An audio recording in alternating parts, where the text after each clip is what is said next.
but after that, all bets are off.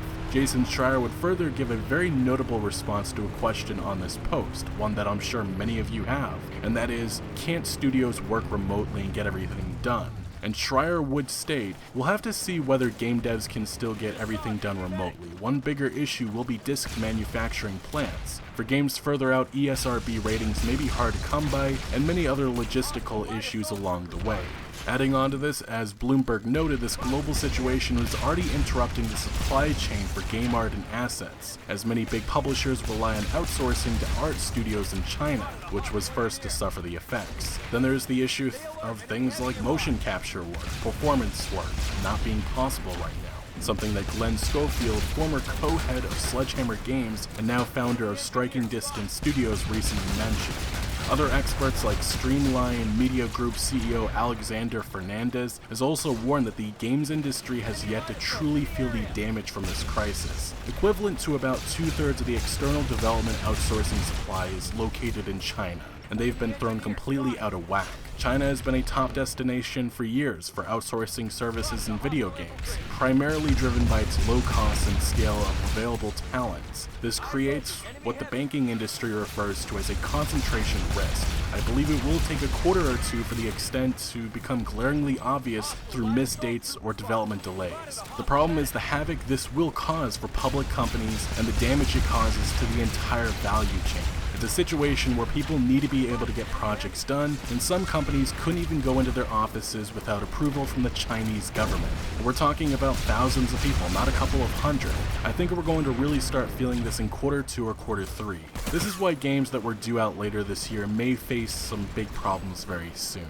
And interestingly, publishers like Sony and Microsoft have both indicated that delays are possible for some of their upcoming first-party games. Sony putting out a statement the other day saying that they are carefully monitoring the risks of delay in production schedules for game software titles at both its first-party studios and partner studios, primarily in Europe and the United States. Sony's most notable upcoming games do include The Last of Us Part 2 and Ghost of Tsushima, which are both due out in just a few months. Microsoft also put out a statement the other day with Xbox head Matt Booty saying that each of their studios is facing unique challenges and constraints depending on its particular location, and many of our external development partners around the world are similarly affected. We are supporting our studio leaders to make the right decisions for their teams and their individual games during this challenging time, which, while no delays have actually been announced yet, the possibility is indeed there, depending on how things develop with this global mess. So indeed, the live service multiplayer experiences already released like Call of Duty Warzone, and just newer games in general, will benefit from these circumstances we're all dealing with for now.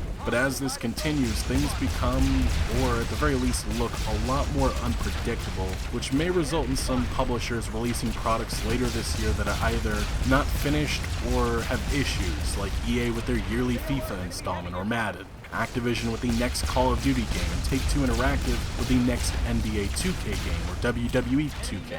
Would these industry giants sacrifice missing the holiday season to ensure that they are putting out a complete $60 product? I think most of you know that answer already. These companies have financial goals, expectations that they need to hit, and as we've seen time and time again over the years, quality or even employee care is not considered a priority, so releasing an incomplete product at launch loaded with microtransactions is something that already happens, but well, I just really think things are going to be very interesting this fall. Furthermore, besides the annual releases and first-party games from either Sony or Microsoft, there are major questions on what third-party titles will be impacted by this global situation. For Bethesda, does this maybe benefit or make it more likely that Fallout 76 has a chance to actually make a huge comeback if Wastelanders is good, or does this push their next big single-player RPG Starfield further back?